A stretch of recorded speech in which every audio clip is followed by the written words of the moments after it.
perlu kita ketahui bersama, yaitu ilmu tajwid adalah ilmu yang berguna untuk mengetahui bagaimana cara memenuhi atau memberikan hak huruf dan mustahaknya,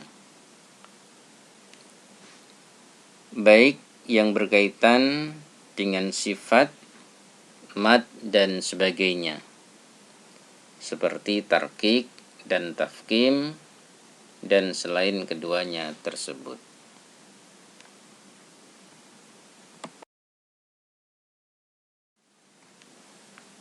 Dari penjelasan di atas, kita juga bisa mengetahui yang dimaksud dengan hak huruf adalah sifat asli yang selalu bersama, seperti sifat al-hams, al-jahr, al-isti'la, asy-syiddah, dan lain sebagainya.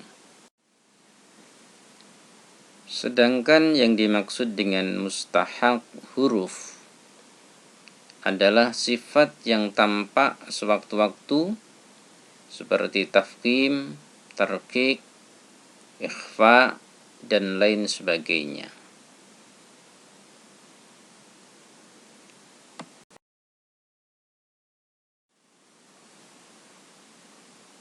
Mempelajari ilmu tajwid hukumnya yaitu fardu kifayah, dan mengamalkannya, yaitu mengamalkan ilmu tajwid itu fardu ain bagi setiap orang yang membaca Al-Quran. Jadi kita mendapatkan suatu kewajiban untuk menerapkan bacaan Al-Quran itu, yaitu dengan menggunakan ilmu tajwid yang baik dan benar. Maka dari itu, suatu kewajiban bagi diri kita umat Islam untuk menuntut ilmu, yaitu diantaranya adalah ilmu tajwid.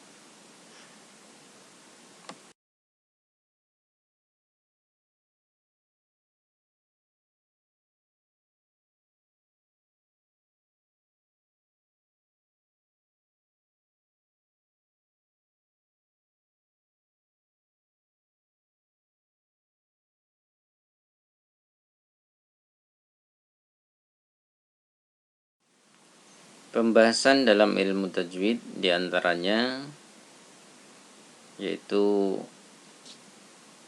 hal nun sukun atau tanwin, yang di dalamnya ada idhar halqi, idgham bi gunna, idgham bila gunna, iqlab, dan ikhfa.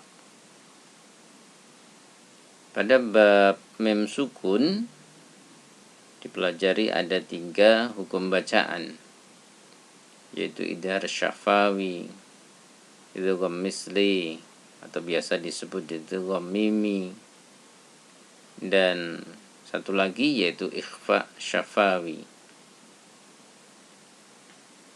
Di tajwid juga dibahas bacaan mad, yaitu bacaan panjang. Untuk bacaan mad ini terbagi menjadi 2 kategori, yaitu mad tabi'i, mad yang biasa, dan yang kedua adalah mad far'i, yang dibagi lagi menjadi beberapa macam cabang.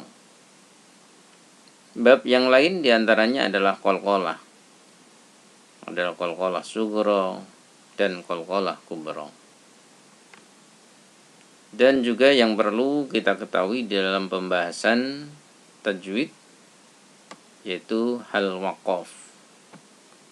Waqaf itu bagaimana cara kita untuk mewakafkan bacaan kita, berhenti pada bacaan-bacaan tersebut, sehingga juga dibahas menjadi beberapa kriteria. Ada waqaf tam, waqaf kaf, waqaf hasan, dan waqaf qabih. Dan masih ada lagi, yaitu semestinya dalam pembahasan tajwid ini bagaimana kita membahas yaitu sifat huruf, makharijul huruf dan lain sebagainya, dengan pembahasan-pembahasan yang lebih detail lagi. Untuk pertemuan kali ini, insya Allah kita akan bahas yaitu yang berkaitan dengan mim sukun. Yaitu kita akan membahas 3 macam bacaan tersebut, yaitu idhar syafawi, idgham misli, dan ikhfa syafawi.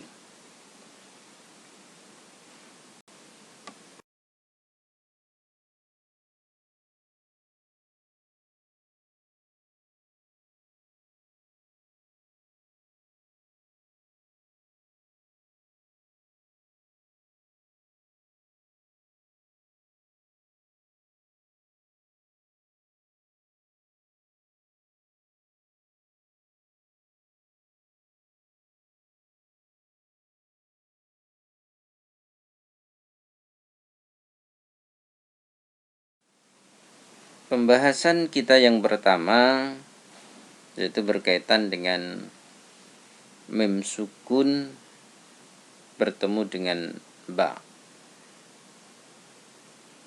yang disebut dengan ikhfa syafawi. Cara membacanya yaitu harus dibunyikan samar-samar di bibir dan didengungkan. Itu cara membaca ikhfa syafawi.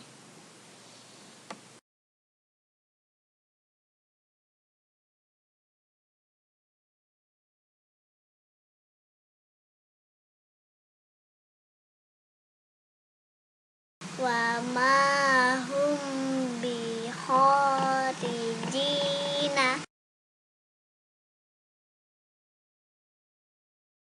ba'dahum bi ba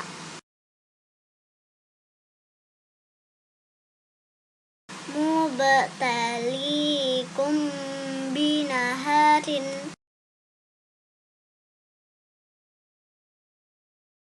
fahazamuhum biiznillahi bainahum bil ma'rufi.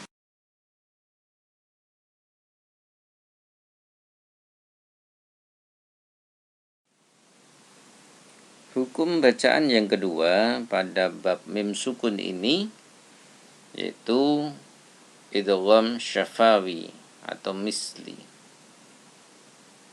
Kapan disebut dengan idgham syafawi atau misli? Yaitu apabila ada mim sukun bertemu dengan mim.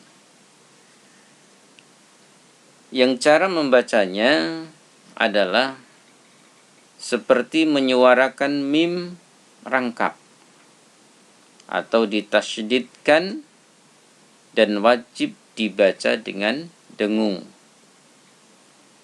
Idgham mislain juga dikenal sebagai idgham mimi atau mutama silain yang saya sampaikan di awal tadi.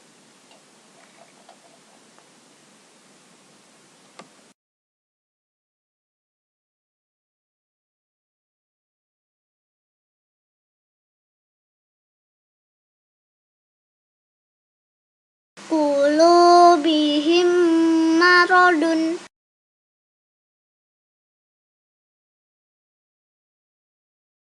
azanihim minah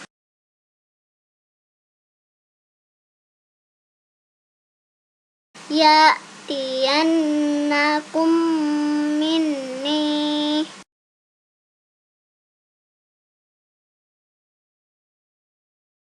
antum mulaku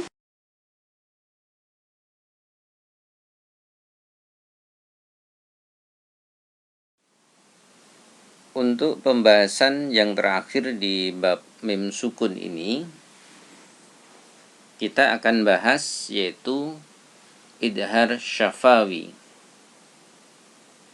Apabila ada mim sukun bertemu dengan salah satu dari huruf hijaiyah selain ba dan mim. Jadi selain bertemu dengan ba dan mim, maka hukum bacaan itu disebut dengan idhar syafawi. Adapun cara membacanya yaitu dengan jelas di bibir dan mulut tertutup. Yaitu jelas di bibir dan mulut tertutup. Itu cara membaca idhar syafawi. Mari kita ikuti beberapa contoh dari idhar syafawi. Mudah-mudahan kita bisa menerapkan dengan baik dalam bacaan ayat-ayat Al-Quran kita nantinya, sehingga ilmu kita menjadi manfaat fid dini wad dunya wal akhirah, dan bahkan kita menjadi ahlul Quran, yang kita mendapatkan syafaat dari Rasulullah Muhammad sallallahu alaihi wasallam.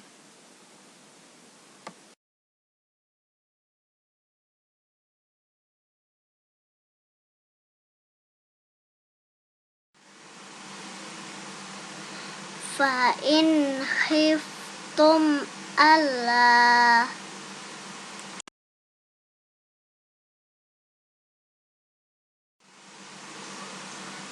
an'amta alaihim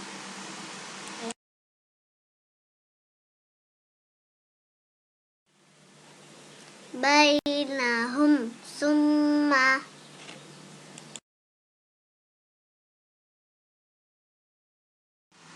ayyah sifa bikum janibal barri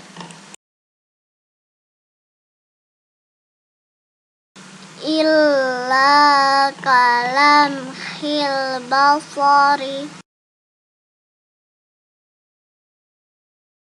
rabbahum khaufan